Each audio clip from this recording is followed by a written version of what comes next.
Bonjour à tous et bonjour à toutes. Bienvenue pour cette conférence pour vous présenter le voyage avec Slimane Zeguetour, notre voyage événement, les Émirats Arabes Unis à l'heure des accords d'Abraham. Donc ce voyage, je vais vous le présenter. Slimane Zeguetour, bonjour. Vous Bonjour. allez, voilà, vous allez donc nous faire une petite conférence juste après notre présentation sur ce voyage. Donc bienvenue à tous. Nous allons attendre un petit peu, quelques petites minutes, que tout le monde se connecte, hein, voilà, histoire que tout le monde ait bien les informations. Je rappelle qu'à la fin de la conférence, vous allez recevoir un mail pour pouvoir regarder la conférence en replay si jamais vous voulez revoir ou bien réécouter Slimane, ou bien si vous n'avez pas eu le temps ou que vous n'êtes pas disponible durant toute la conférence. Voilà. Bonjour à tous. Donc, on va attendre encore quelques petites minutes que tout le monde se connecte. Voilà, on voit des clients, des personnes qui se connectent un petit peu de partout. Donc, bienvenue à tout le monde.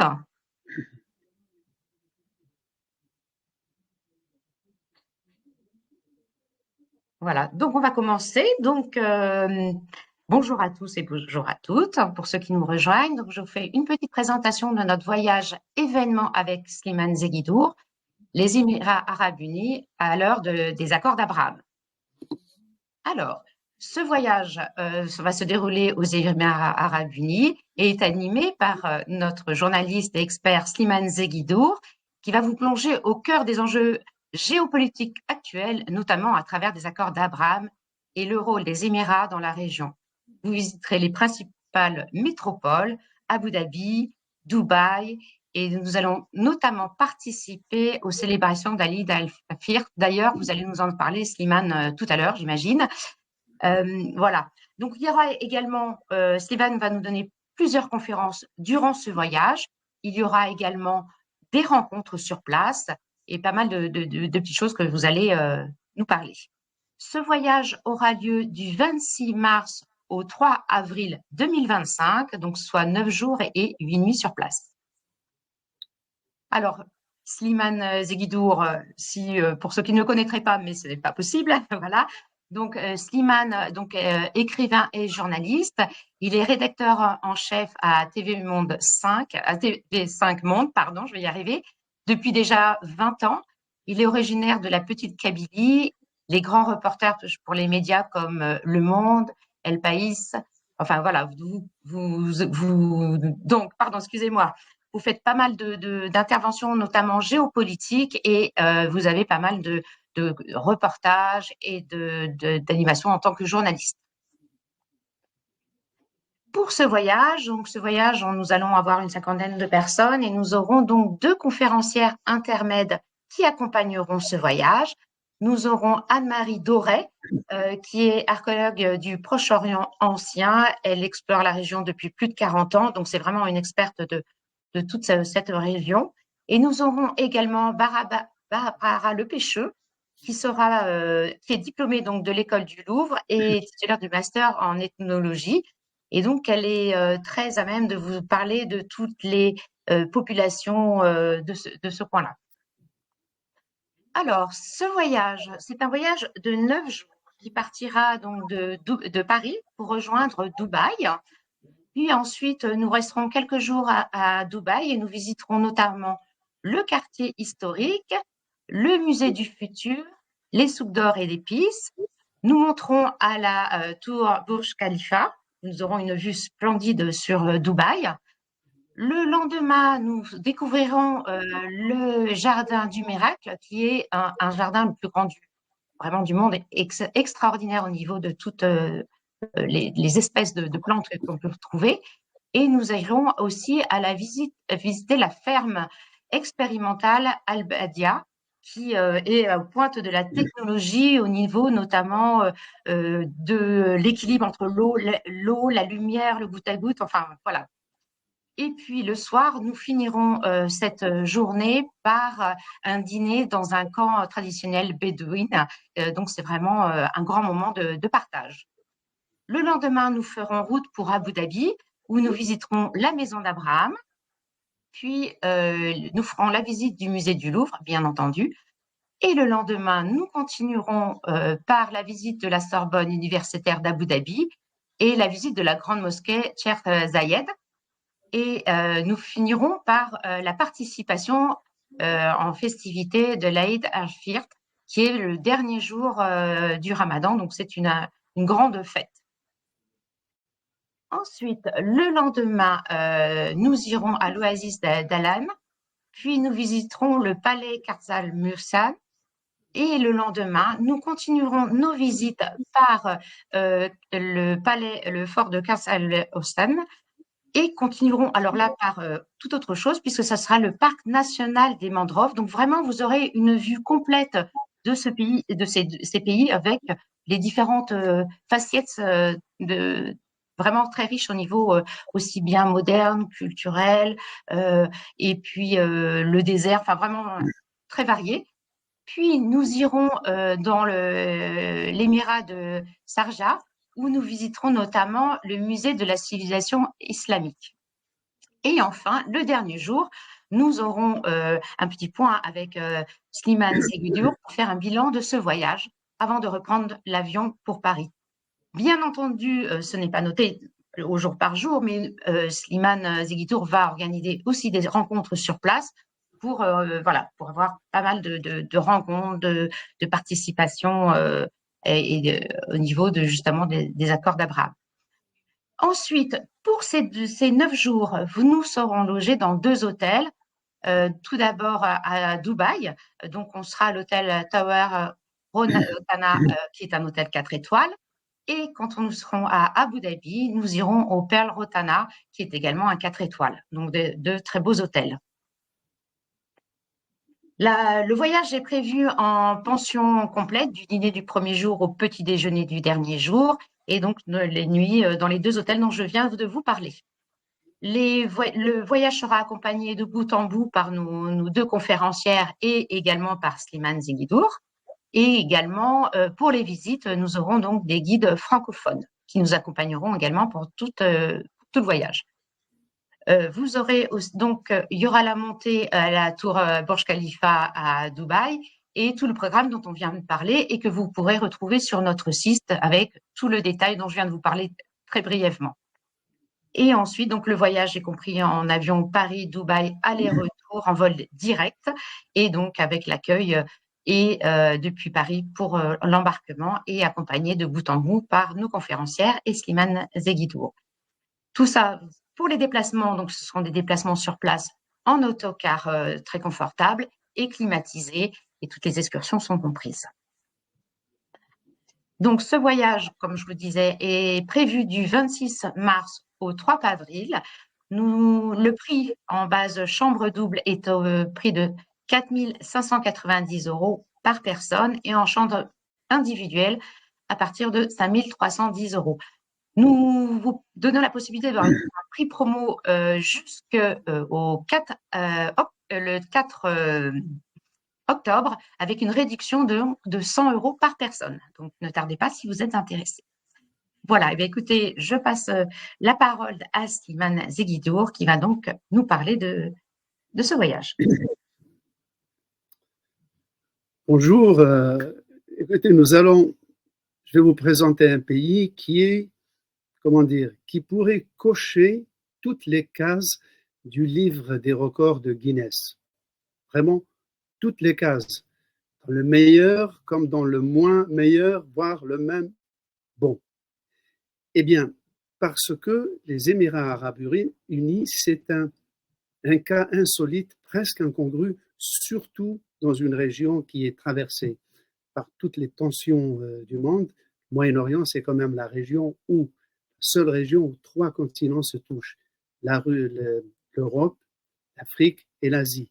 Donc toutes les tensions humaines, les idées, les rivalités, les haines, les amours, les messages, les religions, tout passe par là-bas.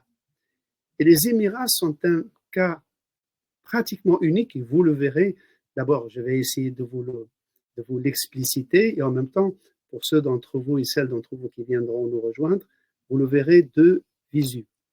Les Émirats, c'est un pays arabe, évidemment, majoritairement musulman sunnite, il y a 15% de chiites, mais la majorité est sunnite. C'est un pays qui, en principe, a le même profil que la plupart des pays arabes. Mais l'histoire a fait qu'il a forgé une individualité qui n'arrête pas d'acérer et de développer.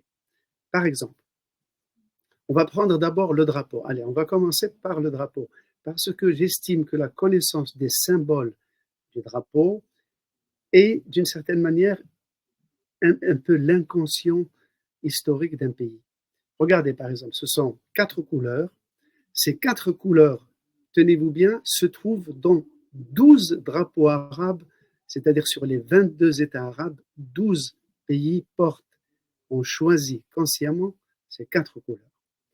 Pourquoi? Parce que ces 4 couleurs étaient dans le drapeau de la révolte arabe, c'est-à-dire quand le shérif de la Mecque s'est soulevé en 1914 sous l'impulsion de Laurence d'Arabie et des Britanniques contre les Turcs, contre l'Empire ottoman qui dominait la région. Et c'est à ce moment-là que ce drapeau, le drapeau de la révolte arabe, de l'identité arabe, a été dessiné pour la première fois sous les auspices de, en tout cas en présence de Laurence d'Arabie. Alors on a choisi la couleur rouge. La couleur rouge, c'est la couleur de la dynastie hachimite qui régnait sur la Mecque et qui en a été expulsée par l'Arabie saoudite et dont le descendant est aujourd'hui le roi de Jordanie. La couleur verte, c'est celle de l'empire fatimide, un empire qui a régné sur l'Égypte et le Moyen-Orient autour de l'an 1000. Le blanc, c'est la couleur de l'empire omeyyade de Damas, qui a fait les grandes conquêtes musulmanes jusqu'en Espagne et jusqu'en France. Et la couleur noire, c'est la couleur de l'empire abbasside de Bagdad avec Haroun el-Rachid et l'âge d'or de l'islam. Donc, ce sont les couleurs de 3 empires arabes, plus une dynastie qui descend du prophète. Donc, comme je vous l'ai dit, ces couleurs se retrouvent dans le drapeau irakien, syrien, palestinien, soudanais, libyen, dans celui du Koweït. Mais les Émirats lui donnent un autre sens. C'est-à-dire que sans rejeter les apports et le symbole des empires arabes, ils disent que le blanc, c'est la couleur de la paix, le vert, c'est celui de la prospérité, le rouge, c'est celui de la vaillance, etc. Déjà, là, il y a un souci de se distinguer de l'ensemble arabe. Alors, autre distinction aussi des Émirats arabes unis, regardez ce territoire, il est de 80 000 km², c'est-à-dire à peu près la superficie du Benelux. Mais il s'appelle les Émirats arabes unis parce que c'est une fédération de 7 Émirats. On voit qu'Abu Dhabi en jaune représente à peu près 80% du territoire des Émirats. Et regardez vers le nord et à droite les 6 autres petits Émirats. Alors, à tout seigneur, tout honneur, Abu Dhabi, qui recèle les plus grandes réserves de pétrole, et donc règne sur le plus gros du territoire, est la capitale. Mais Dubaï, qui ne représente que 5% de la population, est en fait la plus grande ville des Émirats. Les autres, Sharjah, Ras Al Khaimah, ce sont des petits Émirats qui s'agglomèrent jusqu'à la région d'Oman.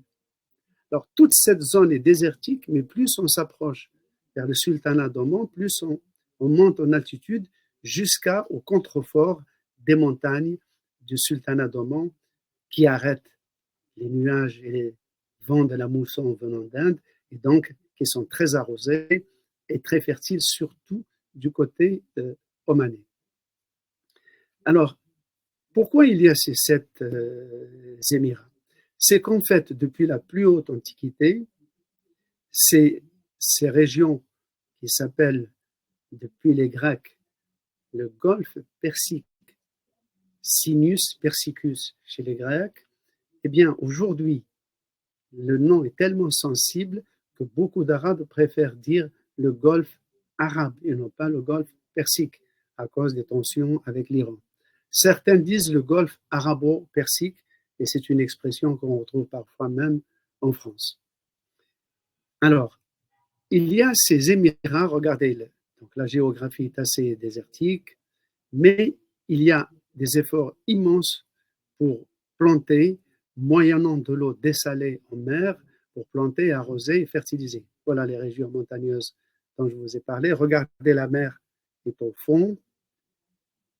Et cette région, donc, n'est entrée jusqu'au XVIe siècle. Toute l'Arabie était devenue la banlieue de l'islam. C'est-à-dire le prophète est né à la Mecque. Il a fondé son État à Médine. Mais dès que les premières expansions arabes sont parties vers la Chine à l'est et vers l'Europe jusqu'aux Pyrénées vers l'ouest, l'Arabie a été vidée de sa substance démographique et elle est redevenue un petit désert où la Mecque et Médine n'ont survécu que parce qu'elles furent les berceaux de l'islam.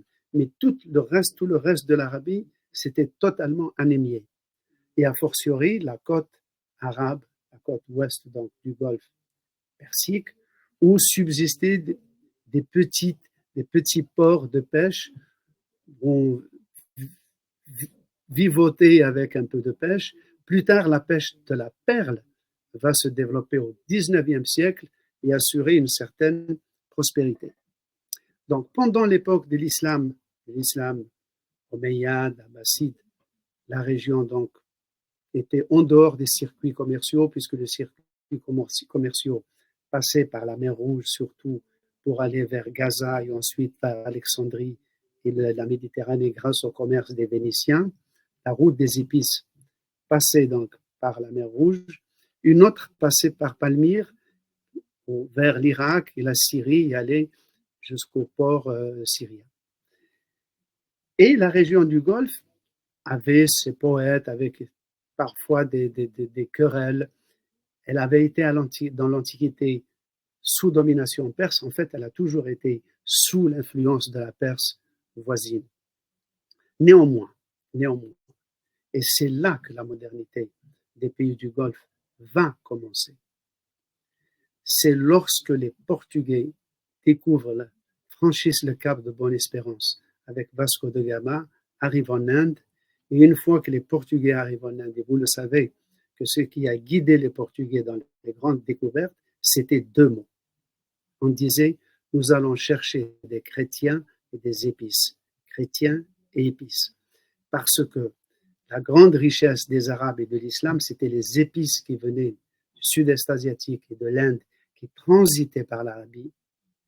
Et c'est ce que les Portugais voulaient trouver, d'où leur recherche d'une route des Indes par l'ouest. C'est pour ça qu'ils ont appelé les Indiens les habitants de l'Amérique. Mais quand Vasco de Gama arrive en Inde, il réalise que la région du Golfe est une région stratégiquement capitale comme étape pour le transfert des épices. Regardez, là, c'est au XVIe siècle, au début du XVIe siècle. Regardez comment les Portugais, toute la bande verte sur l'Arabie plus la mer Rouge, tout cela est entre les mains des Portugais début du XVIe siècle. Les Portugais s'installent à Mascate et prennent le détroit d'Ormuz qui est de l'autre côté, donc sur le territoire iranien. En étant à Mascate et en Iran, les Portugais bloquent l'entrée du Golfe. Et c'est à ce moment-là que les cheikhs de la région de ce qui deviendra aujourd'hui les Émirats arabes unis et le Qatar et Dubaï se découvrent comme négociants, comme intermédiaires, et que les Portugais, pour la première fois, citent leur nom et les font connaître. Donc ces Arabes du Golfe Persique sont les premiers Arabes du Moyen-Orient à être entrés pacifiquement en contact avec les Occidentaux, donc des chrétiens, donc des Portugais. C'est une date absolument capitale pour leur histoire. Pourquoi? Parce que une fois que les Portugais se sont assurés la même mise sur les épices et que les Vénitiens ont été ruinés, que l'Égypte a été ruinée, que l'économie musulmane et arabe a été ruinée, puisque tout a été détourné par les Portugais, même si les cheikhs du Golfe et de Mombasa, du Kenya pouvaient trouver encore quelques miettes, cette richesse portugaise a poussé les Anglais à venir déloger les Portugais dans le XVIe et ensuite XVIIe siècle pour s'installer sur place. Et les Anglais, une fois qu'ils ont pris l'Inde, deviennent les maîtres de cette région qui s'appelait la Côte des Pirates, puisque ces populations du Golfe Persique n'avaient pas de ressources agraires, n'avaient pas d'arrière-pays, qui était un désert, ne vivaient que du commerce. Et avec les Anglais, la Côte des Pirates, où ces cheikhs se battaient en permanence à cause de la maigreur des ressources, les Anglais vont l'appeler la Côte de la Trêve. Il y avait à peu près 5 ou 6 principautés. Ils vont les agglomérer, les prébander et les protéger en leur disant, voilà, vous allez être des partenaires de l'Angleterre. L'Angleterre, la marine anglaise s'arrange pour vous payer, pour vous protéger, mais à condition que vous ne contractiez aucun contrat de type militaire avec aucun autre pays. Et c'est comme ça qu'à partir du milieu du 19e siècle, et surtout après la création du canal de Suez, qui va profiter surtout aux Anglais pour la route des Indes, les Anglais avant pour aller de Southampton, d'Angleterre en Inde, passaient par le Cap de Bonne-Espérance. Avec le canal de Suez, ils gagnent une économie de 10 000 kilomètres. Et là, leur même mise sur la mer Rouge, sur Suez, sur la mer Rouge, sur le détroit de Bab el-Mandeb et sur le Golfe Persique, parce qu'ils communiquent directement avec l'Iran, avec la Perse et avec l'Inde, va être capitale. Au 19e siècle, à la fin du 19e siècle, toute la région est sous l'emprise des Britanniques. Les Britanniques, comme ils règnent sur un empire qui va de la Birmanie jusqu'aux Antilles, eh bien, ils vont développer la pêche aux perles. Et c'est là que ça donne un premier essor à ces familles, ces cheikhs de la côte arabe du Golfe Persique, qui commencent à rentrer dans les archives internationales. En lisant d'abord les archives portugaises et ensuite britanniques, mais aussi les récits de voyage, les familles Maktoum, les familles Nahyan commencent à exister. On commence à parler de ces familles. La famille Ibn Saoud aussi. Ils rentrent dans les circuits, dans les petits papiers de la géopolitique internationale, même s'ils sont militairement, démographiquement et économiquement, dirions-nous aujourd'hui, insignifiants, sans les dévaloriser. Ensuite, tout s'accélère. Voilà qu'arrive la Première Guerre mondiale. Là, la pêche des perles est stoppée. Première récession. Après la Deuxième Guerre mondiale, ce recul de la culture de la pêche s'effondre complètement parce que les Japonais inventent la culture de la perle. Et du coup, on n'a plus besoin de plonger profondément pour cueillir quelques perles. Les Japonais, on fabrique, on élève d'une certaine manière à gogo et les exporte partout. Donc la région sombre dans la misère. Et comme on est en pleine voie, chemin de décolonisation, les Anglais commencent à faire leurs valises pour partir. Et voilà qu'à partir des années 60, on découvre le pétrole. Et là, tout change. Décidément, la chance de cette Arabie, c'est que dans l'Antiquité, le poivre noir est passé par là-bas. Au 14e, 15e, 16e siècle, c'est un autre or noir, après le poivre noir, c'est le café. Et maintenant, à partir du milieu du XXe siècle, c'est un troisième or noir, c'est le pétrole. Plus tard suivra le gaz. Alors à ce moment-là, le pays commence à se développer. Alors ça, c'est Dubaï. Regardez cette gravure. C'est la première gravure jamais dessinée de Dubaï. Les Portugais, 1520-1530. Voilà, dans les années 60, ce qu'était Dubaï et les Émirats. C'est-à-dire là, on vient à peine de découvrir le pétrole. Quand il commence à être exploité et exporté, voilà, on commence à voir de vraies constructions, disons, modernes. Les voitures, les chameaux disparaissent du paysage. Là, c'est encore un peu vers les années 65-66, on n'est pas loin de l'indépendance. Et là, c'est le jour de l'indépendance, c'est-à-dire le 2 décembre 1971. Pourquoi? Parce que les Anglais, en 71, ont dit « nous allons partir ». Et alors là, les cheikhs, notamment ceux du Koweït, pas seulement des Émirats, ont prié les Anglais de rester, quitte à payer eux-mêmes le loyer, les salaires des troupes anglaises et des fonctionnaires anglais.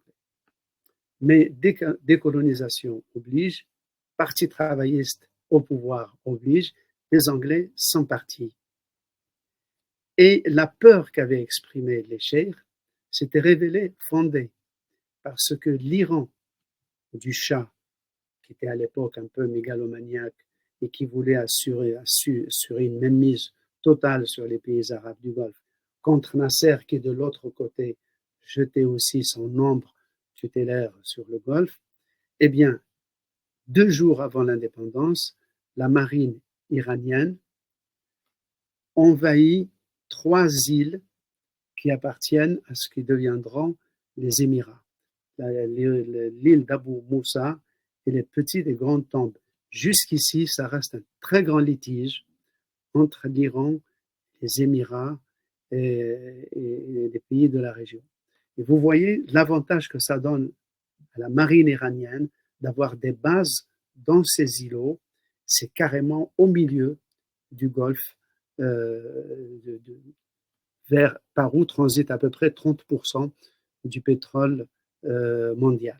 Et il y a un peu vers la droite et vers le nord la 5e flotte américaine qui est installée en permanence à Bahreïn. Vous voyez un peu l'importance stratégique,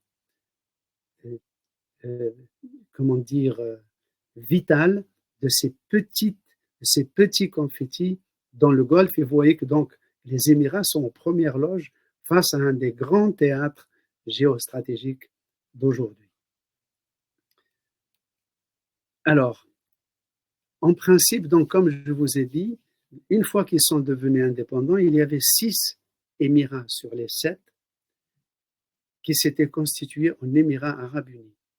Il y a Ras Al Khaimah qui s'est ajouté, ça fait donc 7 Émirats. Et en principe, Qatar, l'Émirat du Qatar et le Royaume du Bahreïn devaient se joindre aux 7 pour faire une immense fédération arabe de 9 États. Ça n'a pas marché, faute de désaccords sur les frontières, entre autres, et du coup, le Qatar et le Bahreïn se sont scindés, se sont séparés. Néanmoins, je vous montre ce drapeau, parce que c'est le drapeau du Qatar. Et si vous regardez les 9 angles, c'est une sorte de salut, d'évocation, presque de nostalgie des 9 Émirats qui n'ont jamais vu le jour. C'est quand même assez intéressant que le drapeau d'un pays fasse allusion, évoque un projet qui n'a pas marché. Mais néanmoins, le projet est dans le drapeau. Alors voilà Dubaï dans les années 50. Et donc, avec l'arrivée, quand les Émirats se sont constitués, 7 Émirats frères sur le plan religieux, sur le plan même tribal, eh bien, comme souvent en Orient, plus les liens fraternels sont forts, plus les rivalités sont virulentes. Donc, on a trouvé quand même un système qui fait que les Émirats ne sont pas un sultanat, ne sont pas un royaume, ne sont pas une république. Ils sont une fédération dont la capitale est Abu Dhabi, dont le président, je dis bien président, est à Abu Dhabi, le premier ministre descendant d'une des familles qui a déjà connu les Portugais, c'est les familles Nahyan, et à Dubaï, c'est la famille Maktoum, très très vieille famille, donc on a sur 5 siècles les mêmes lignées qui règnent sur la région. Le premier ministre est à Dubaï. Et donc cette fédération est dirigée par un conseil suprême qui représente les cheikhs de tous les Émirats, donc des 7, plus d'autres élus, corruptés plutôt, qui gèrent le pays, les finances, la politique. Mais chacun de ces Émirats garde une certaine spécificité. Par exemple, à Dubaï, on trouve du vin, mais à Sharjah, on n'en trouve pas. Donc, il y a un petit microclimat politico-culturel qui se traduit dans l'environnement, dans les contenus des magasins, dans la sociologie de la foule. Alors, je dis la foule. J'ai oublié de vous dire que si la superficie des Émirats, c'est la taille du Benelux, 80 000 km², la population est de 10 millions d'habitants, c'est-à-dire l'équivalent de la population de la Tchéquie ou de l'Autriche. Simplement, seuls 10% des 10 millions d'habitants sont des Émiratis. Donc, en résumé, nous avons un pays de 80 000 habitants, 80 000 km², qui a 1 million d'habitants, 1 million, et qui a réussi en 53 ans d'indépendance, c'est-à-dire depuis décembre 71 jusqu'à maintenant. À l'époque, il ne faisait que 200 000 habitants, qui a réussi en 50 ans, aujourd'hui, au moment où nous parlons, d'avoir une sonde qui est en orbite de Mars. Il a été c'est le 6e pays à avoir envoyé une sonde sur la planète Mars, avec la Chine, la Russie, les États-Unis, l'Europe, le Japon et l'Inde. C'est un pays qui a envoyé 2 spationautes, dont l'un avec une sonde russe, un homme et une femme, et donc la première femme musulmane et arabe envoyée dans l'espace. Tout ça sur fond de développement effréné du pays. Regardez, à cause du pétrole, ça c'est la 4e ou 5e plus grande raffinerie du monde de pétrole, grâce aux travailleurs immigrés qui représentent donc 90% de la population, dont un quart vient de l'Inde et le reste est essentiellement asiatique. Il y a à peu près 1 million d'Européens, dont 250 000 Britanniques. Regardez Dubaï, ce qu'elle était ici, voici ce qu'elle est devenue. Voilà, donc une sorte de New York dans le désert. Voilà, on a demandé aux architectes les plus audacieux, les plus visionnaires, on leur a donné tous les moyens pour construire ce qu'il y a d'inédit, d'étonnant, de stupéfiant. Voilà, c'est une sorte de recherche permanente vers l'innovation. Voilà, ça c'est la marina de Dubaï. Tout cela, nous allons évidemment le visiter, le découvrir de visu et in situ.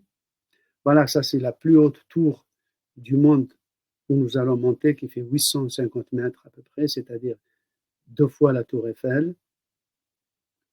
Là, nous avons cet argent, donc, nous avons l'archipel du monde où vous voyez sur le petit cercle à droite et en haut les 5 continents. On reconnaît l'Amérique, l'Afrique, l'Australie.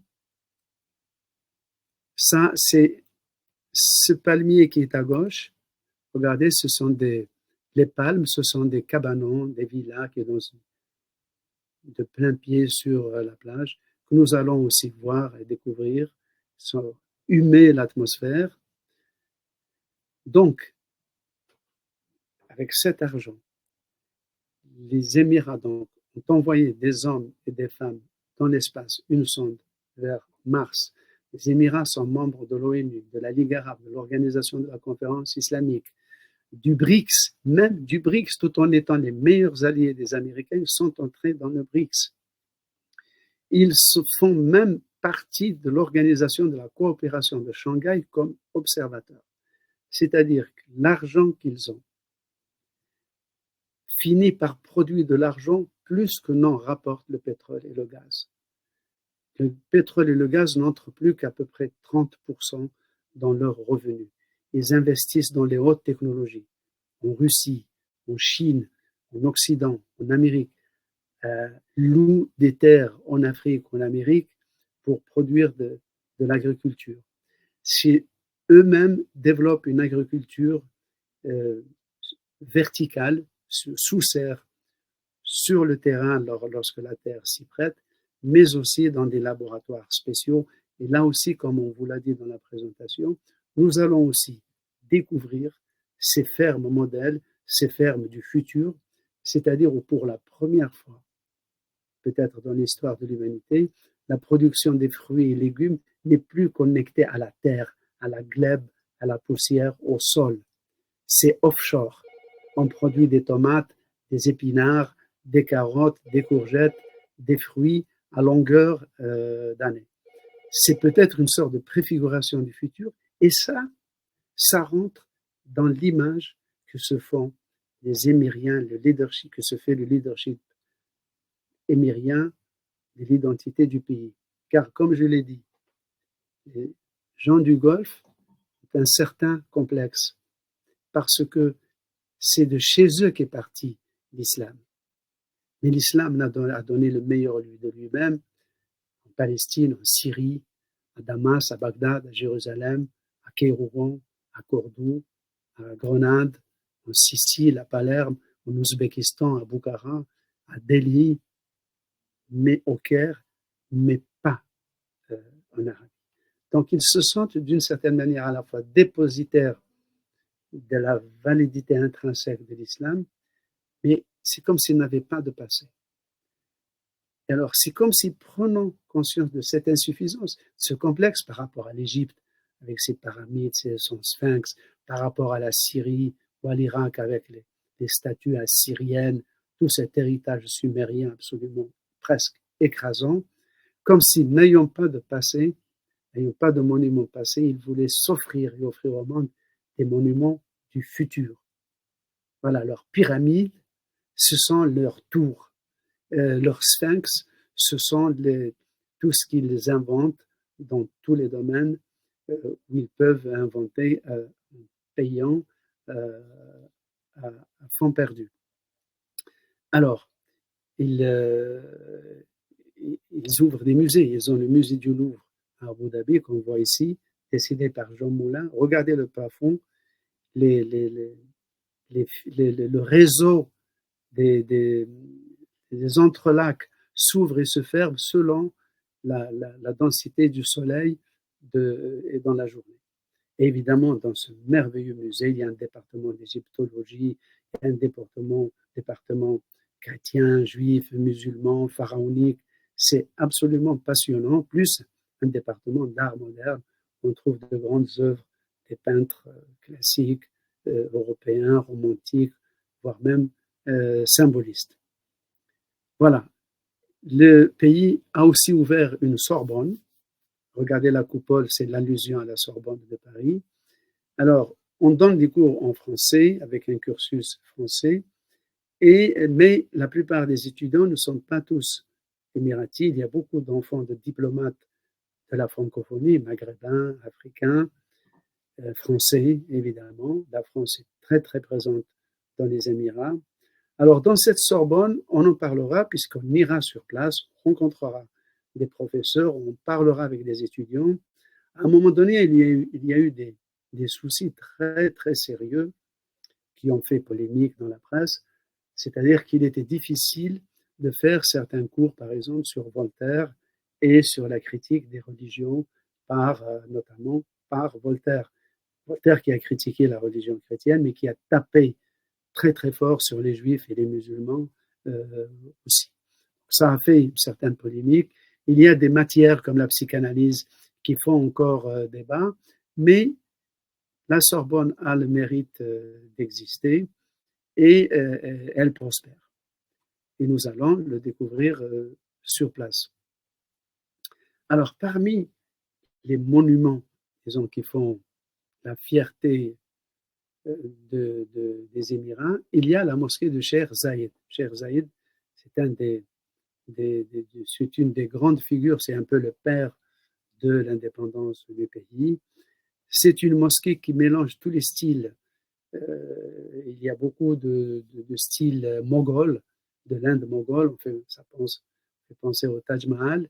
Il y a une influence indienne, comme je vous l'ai dit, même dans l'immigration. Un quart des 10 millions d'habitants des Émirats sont des Indiens. C'est-à-dire si demain les Émirats deviennent une république avec un vote au suffrage universel, c'est un président indien qui serait élu. Donc cette mosquée, qui est une des grandes fiertés, et je dois dire, elle mérite vraiment le détour parce que c'est un joyau de l'architecture. L'architecture d'intérieur, le jeu des lumières, mais surtout, regardez ce tapis avec un fond vert pistache, c'est l'un des plus grands tapis du monde, jamais tissé à la main. Il a été fait en Iran Et je vous assure que quand on marche dessus, on a vraiment l'impression de marcher sur une prairie presque vivante, une prairie au printemps. C'est un grand moment où nous passerons, il y a beaucoup de choses à voir, à discuter, et sur lesquelles on peut beaucoup échanger pour comprendre l'art de construire de l'islam, l'architecture, la symbolique des formes géométriques, des fleurs qui sont choisies, notamment aussi des feuilles de manguier. Là, c'est la même mosquée vue de l'extérieur. Alors, comme je vous l'ai dit, comme si le pays n'ayant pas de passé aussi imposant que l'Égypte voulait faire du futur. Ça, c'est le musée du futur. C'est une espèce de bague colossale avec plusieurs étages à l'intérieur. Vous allez voir, regardez. Donc ça s'allonge un grand bassin d'eau. C'est de l'eau dessalée, de l'eau de mer dessalée, peut-être carrément de l'eau de mer. Voilà, à l'intérieur, il y a des jeux de lumière assez étourdissants, fascinants. Ça, c'est, on nous montre tout ce que le cyber, l'informatique, la science peuvent produire dans le futur et comment on peut dompter la nature, jouer avec les illusions optiques. Et il y a plusieurs étages où on peut découvrir des tas de promesses, de promesses que recèle en principe la science. Et ça nous fait penser à ces expériences ou à ces expositions qu'on faisait en 1900 pour dire ce que serait l'homme de l'an 2000. Évidemment, on rêvait à une vie sur les autres planètes, etc. Cela dit, beaucoup de ces promesses ont été réalisées. Le téléphone, la radio, le cinéma, l'avion. Et donc là aussi, on nous dit ce que sera le monde dans les 50 ans qui viennent, voire d'ici un siècle. Tout ça vaut vraiment le détour. Là, comme je vous l'ai dit, les Émiriens veulent faire découvrir aussi les beautés naturelles de leur pays. Et là, on est dans la montagne la plus haute, c'est-à-dire 1800 mètres. Vous reconnaissez le paysage, on est à la frontière du sultanat d'Oman et du Yémen. Donc, à droite, c'est l'océan Indien. Donc, toutes les moussons qui viennent de l'Inde s'arrêtent ici, et d'où la fertilité de la région.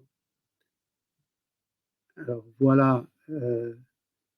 Donc, il y a de l'agriculture ici qui n'est pas faite d'irrigation, mais il y a encore de la pluie, pas beaucoup, 120 mm par an.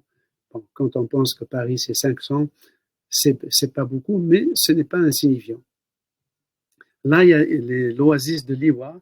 On va visiter 2 oasis au moins.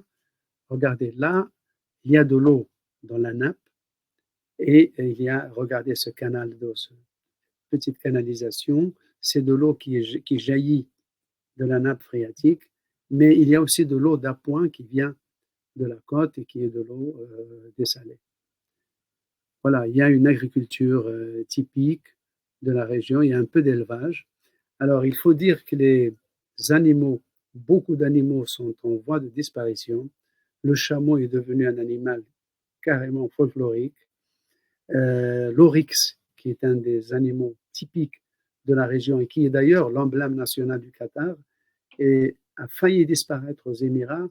Il a fallu qu'on fasse un plan de sauvegarde nationale pour le protéger. Et aujourd'hui, il y a des milliers d'individus d'oryx comme de gazelles qui vivent et qui sont des espèces aujourd'hui protégées.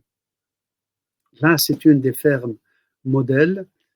Bien que l'agriculture ne rentre qu'à 1% de l'économie du pays, il y a quand même une somme faramineuse de 17 milliards qui a été mise de côté uniquement pour développer l'agriculture, ce qui fait que quand on voit maintenant dans les grands magasins, il y a un petit rayon de production bio, on dit organique là-bas, qui est disponible.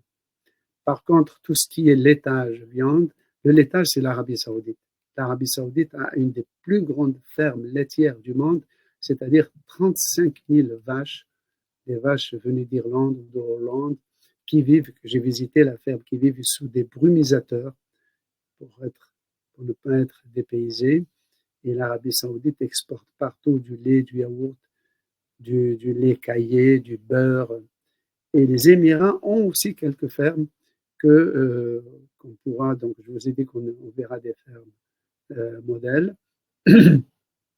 On découvrira cette agriculture du futur.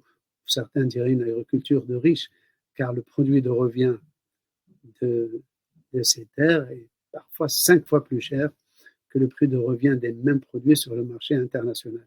Néanmoins, ayant de l'argent, ils peuvent s'offrir ce patriotisme de manger émirien comme d'autres, comme chez nous, on voulait produire français.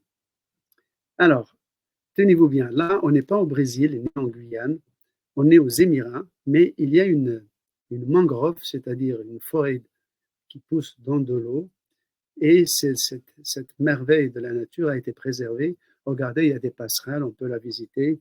Nous allons la découvrir, cette mangrove. Ça fera partie, ce sera un des clous du voyage. On est entouré d'un désert aride, mais on a cette espèce de serre où on pourra se balader, et ce qui ne nous empêchera pas de découvrir de vieux forts. Vous voyez que l'architecture n'est pas robuste parce qu'il n'y a pas beaucoup de pierres, donc c'est surtout de la terre glaise avec de la paille, parfois mélangée à de la pierre avec du bois. Souvent c'est du bois de teck qui vient d'Indonésie parce que le bois de teck est celui qui résiste le plus et le mieux aux intempéries. On visitera ces fortins, dont certains ont, à mon goût, été trop bien restaurés, mais néanmoins, la configuration, l'architectonique, l'agencement des espaces donne une idée de ce qu'était la vie à l'époque et aussi l'isolation. Parce qu'on entre à l'intérieur, il y a une fraîcheur, un apaisement assez impressionnant et appréciable, évidemment. Alors, tout cela, donc, on a parlé de l'aspect des miracles économiques, du bond absolument extraordinaire en 50 ans. En 50 ans, le pays est passé de la dèche au revenu par individu de 45 000 euros, c'est-à-dire le double de celui d'un pays comme la France, et 80% plus que les pays de l'OCDE, c'est-à-dire l'ensemble des Européens et des pays satellites. C'est quelque chose de colossal. C'est un produit intérieur brut de 400 milliards, c'est-à-dire le double du produit intérieur brut de l'Algérie, qui est un pays de 45 millions d'habitants, qui a aussi du pétrole et du gaz. Et tout ça, 400 milliards pour 1 million d'habitants. Alors, vous voyez un peu ça. Ça donne des idées, quand on a des idées, quand on a de l'ambition, ça donne les Émirats arabes unis. Néanmoins, ces Émirats où tout est calme, parce que la sécurité est absolue, tout est calme, luxe, et j'allais dire volupté, oui, il y a de la volupté, mais vous verrez, il y a des choses à dire là-dessus. Néanmoins, comme je vous l'ai dit dans mon discours introductif, on est dans des zones géostratégiques les plus brûlantes. Pourquoi? Elle est brûlante parce que le plus gros consommateur de pétrole au monde, c'est la Chine, qui consomme 8 millions de barils par jour. Une bonne partie de ces millions de barils part d'Arabie Saoudite et franchit le Golfe, franchit le détroit d'Ormuz et donc le Golfe Persique. Ce qui fait que le Golfe Persique rassemble la plus grande concentration de bases militaires au monde.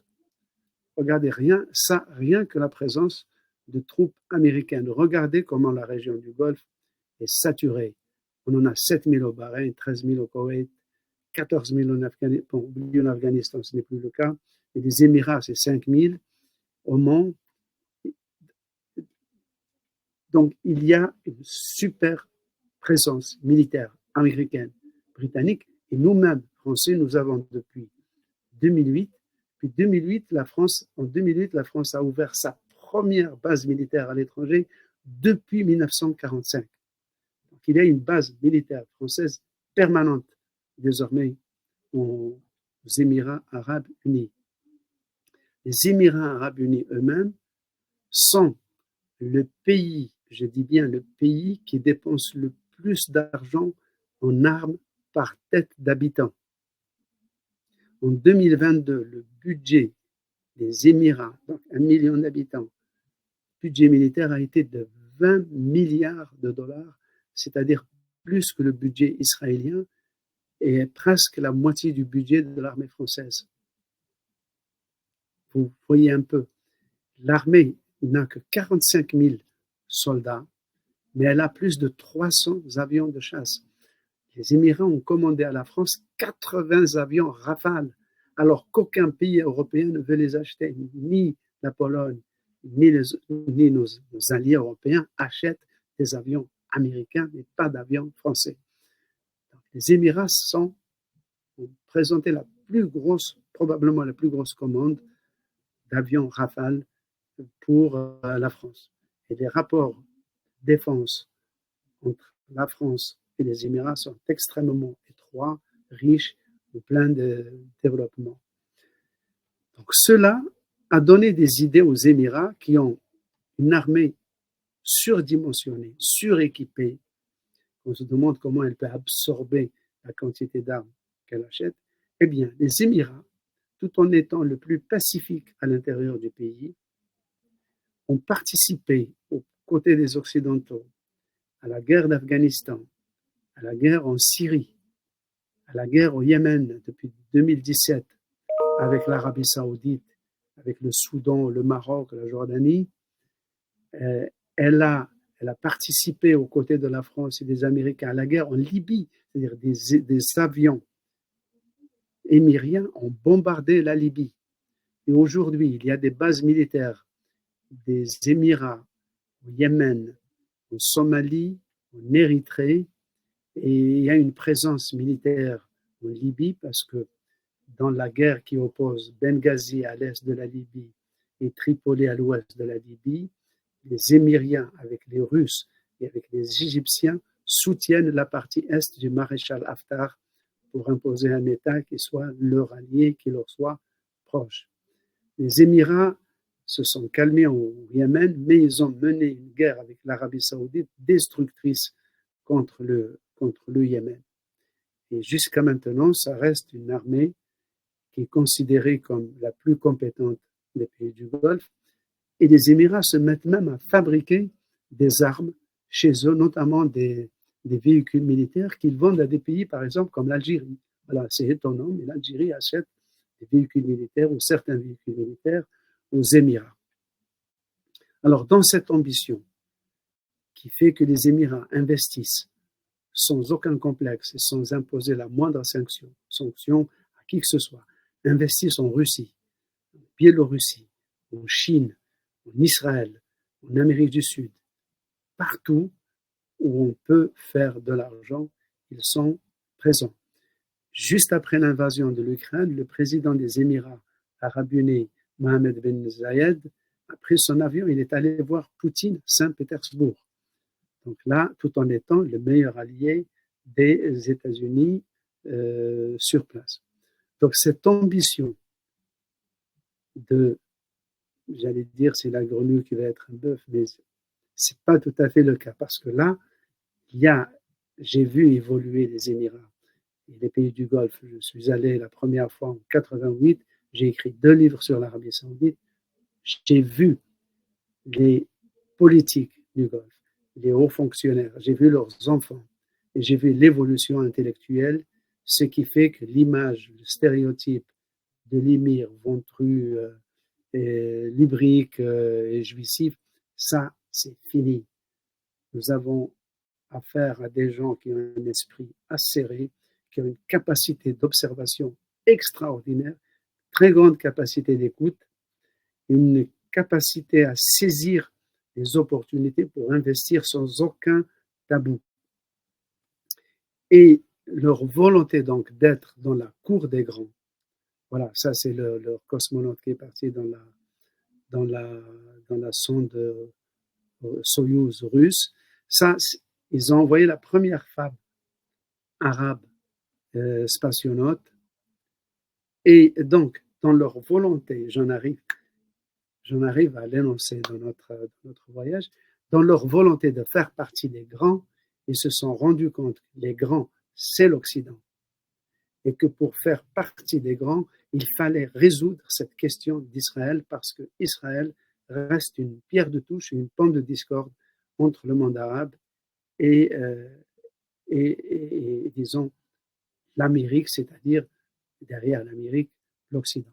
Voilà pourquoi en 2020, sous l'impulsion de Donald Trump, on voit le président des Émirats, on voit les Émirats, Bahreïn, Netanyahou et Trump, qui signent donc un traité de normalisation, pas un traité de paix parce qu'il n'y a jamais eu de guerre entre les Émirats et Bahreïn et Israël.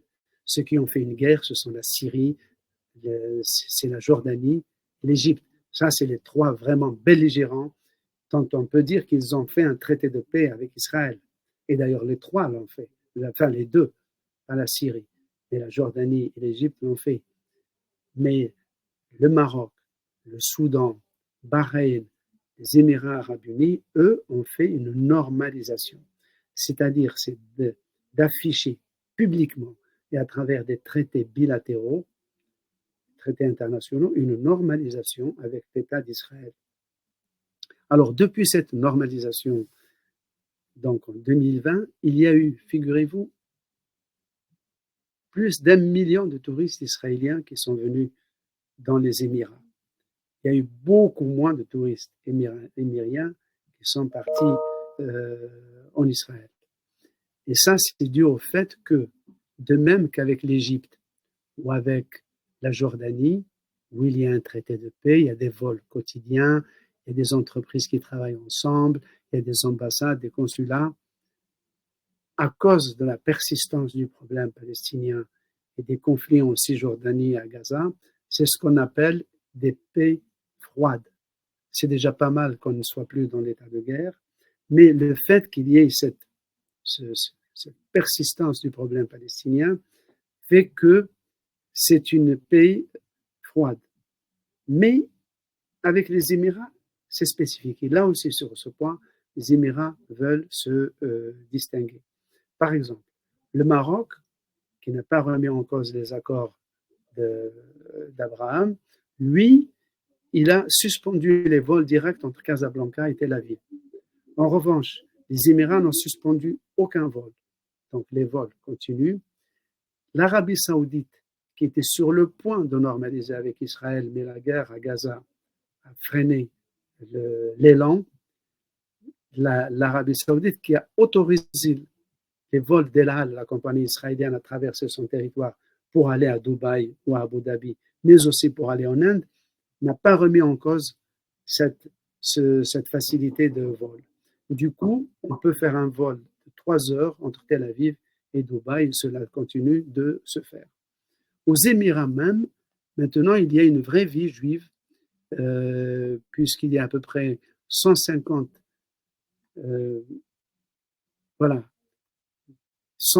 familles juives, à peu près 3000 juifs, dans beaucoup de binationaux américano-israéliens.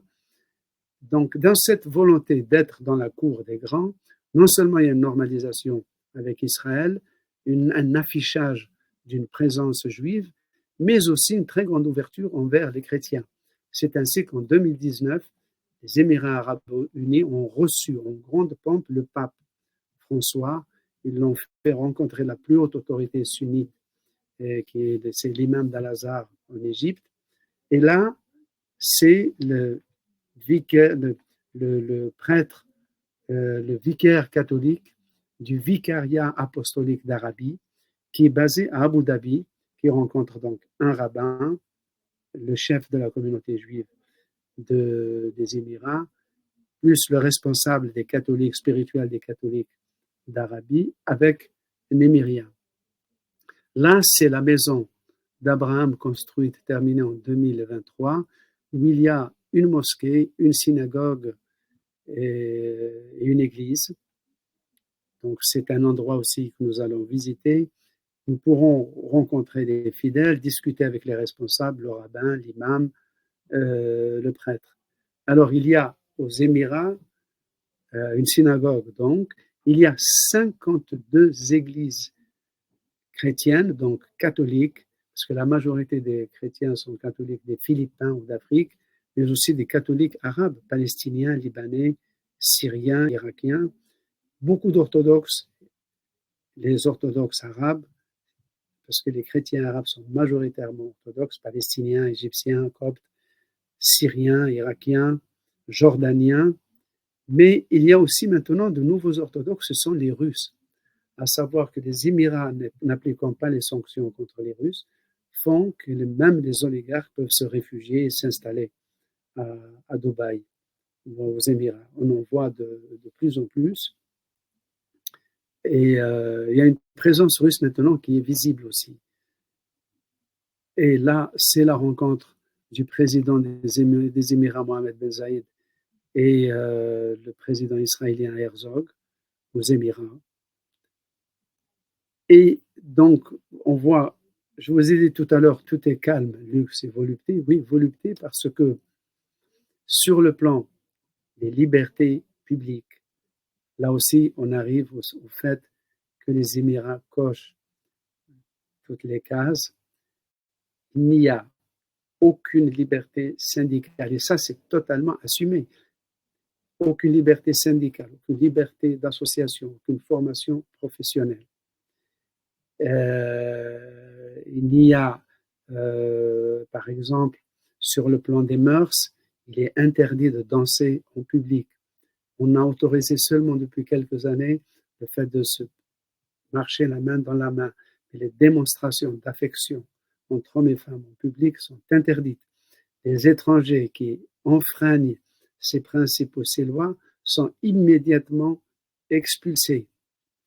La répression des opinions contradictoires est absolument féroce et il suffit de lire les rapports d'Amnesty International, Human Rights Watch pour voir le tableau assez sombre qui est dressé. Donc, l'État des Émirats est un État qui ne refuse rien à son peuple, l'accès au logement, aux soins, à tout le confort, mais à condition qu'il reste dans la ligne.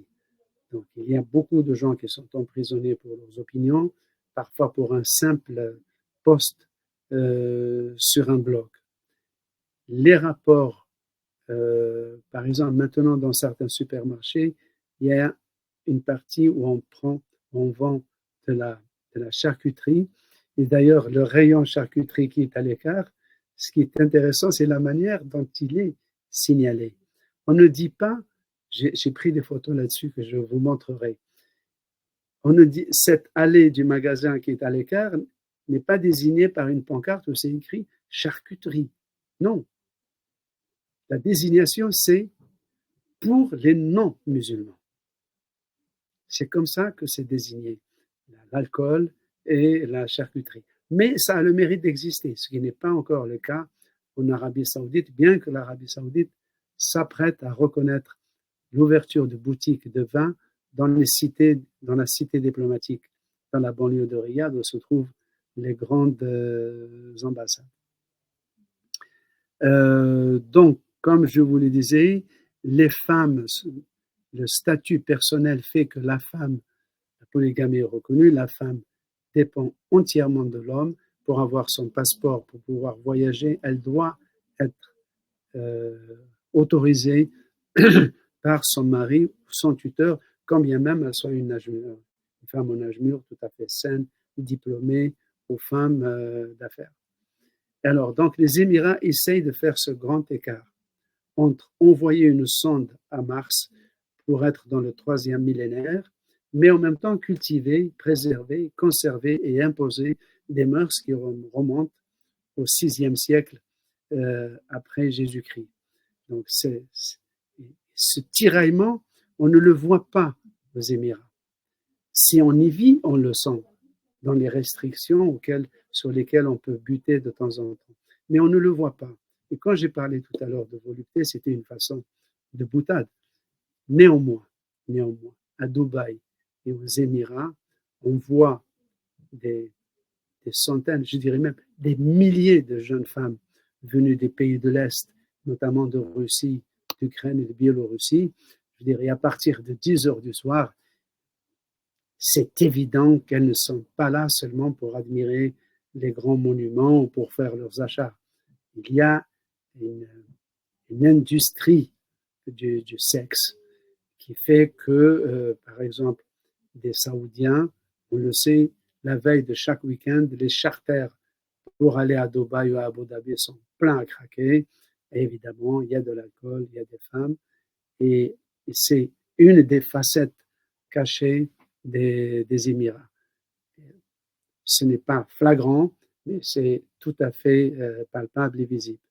Donc tout cela fait que nous avons un pays riche, qui est petit, qui est modeste, qui est richissime, qui travaille la main dans la main avec les grandes puissances, travaille avec Israël, investit dans la high-tech israélienne, y compris dans le cyber de la sécurité, qui est un business florissant, un business croissant. Et donc là, quoi qu'il en soit, malgré toutes les tragédies qui se passent à Gaza et maintenant au Liban, 500 morts hier, tout cela fait que l'option stratégique de garder des rapports avec Israël restera, mais aussi avec l'Amérique, mais aussi avec les adversaires de l'Amérique, c'est-à-dire la Chine, la Russie et évidemment avec l'Inde. Par exemple, l'Inde où les musulmans sont persécutés de façon flagrante, comme en Chine les Ouïghours musulmans sont persécutés, tout cela laisse de marbre le leadership émirien qui a de très bons rapports avec Pékin et avec New Delhi, comme il a de très bons rapports avec le gouvernement israélien, malgré la répression à Gaza, dans les territoires occupés et maintenant la guerre au Liban. Donc tout cela, vous voyez un peu le profil de ce pays qui est vraiment unique, et tout cela est considéré comme un miracle. Et d'ailleurs, il y a un jardin du miracle, qui est un jardin de fleurs, regardez. Ah, ça c'est la reconnaissance. Donc, ça c'est la tour, la plus haute tour du monde, le Burj Khalifa. Donc ça c'est la fête de Hanouka, fête des Lumières. Et là, donc, on a ce jardin des miracles, où il y a, c'est une façon de dire, dites-le avec des fleurs, où il y a, alors vous, si vous aimez les chiffres, genre Guinness, alors vous allez trouver le nombre de variétés de plantes, le nombre de variétés de roses et le nombre de roses qui se comptent par milliers. Rien que ces chiffres, ça donne le tournis, mais ça fait sourire aussi de façon assez insolite. Regardez, voilà. Donc, on peut le dire aussi avec des fleurs. Et j'arrête là mon exposé. Et si vous avez des questions, je suis à votre écoute pour y répondre. Merci de votre attention. Eh bien, écoute, merci beaucoup, Slimane Zeguidour. Merci beaucoup pour cette conférence passionnante. Et vraiment, ça donne envie de découvrir ce voyage en ta compagnie. C'est vraiment un voyage avec différents horizons très divers et variés, comme tu nous l'as bien exposé. Vraiment, merci beaucoup pour cette conférence. D'autre part, si vous avez des questions, n'hésitez pas. On va attendre quelques petites minutes. En effet, vous allez recevoir, juste après la conférence ou d'ici ce soir, vous allez recevoir un lien pour pouvoir vous connecter pour voir réécouter cette conférence. Hein. Donc, n'hésitez pas, vous allez recevoir le replay. Donc, comme d'habitude, hein, sur nos conférences, vous avez toujours la possibilité de réécouter. Mais si vous avez d'autres questions pendant que Slimane Zeguidour est encore parmi nous, n'hésitez pas. Voilà. En tout cas, merci beaucoup pour cette passionnante conférence. Voilà. Et puis, ne tardez pas, si vous voulez vous inscrire pour bénéficier donc des 100 € de réduction par personne. Vous pouvez consulter notre programme en ligne. Je crois que le lien vous a été envoyé, donc vous pourrez vous connecter directement sur notre site sur ce voyage.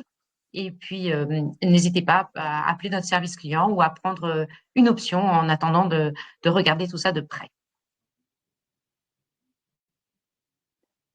Voilà, pour l'instant, je ne vois pas de questions. On va encore attendre 2 petites minutes, mais Je vois qu'il y a beaucoup de commentaires. Il y a des voilà. gens qui veulent écouter le replay ou le regarder. Beh, il y a tellement d'informations, plus, les images et tout, c'est vrai que c'est toujours intéressant de regarder une deuxième fois, tranquillement. Mm,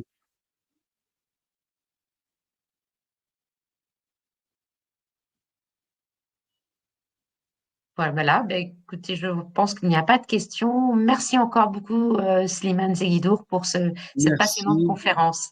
Merci beaucoup. C'est un plaisir. À bientôt Merci, sur le terrain.